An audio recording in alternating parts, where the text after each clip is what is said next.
પછી ક્યારેય ત્યાંથી નીકળી નથી શકતો.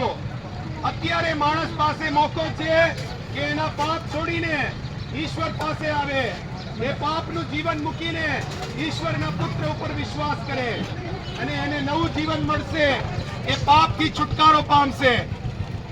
અત્યારે મોકો છે. મરવાનો દિવસ કોઈને ખબર નથી. જો આપણે પાપમાં મરશું તો આપણા માટે પછી બીજો કોઈ ચાન્સ નથી. અત્યારે મોકો છે કે આપણે પાપ મૂકીને ઈશ્વર પાસે આવીએ, પાપનો પછતાવો કરીને પોતાનું જીવન ઈશ્વરના પુત્રને આપીએ. પરમેશ્વરને ઠઠ્ઠામાં ન ઉડાવો, પરમેશ્વરને મજાકમાં ન લ્યો. એક દિવસ ન્યાય થવાનો છે અને ન્યાયમાં કોઈ નહીં બચી શકે. અત્યારે આપણી પાસે મોકો છે કે આપણે પાપનું જીવન મૂકી શકીએ.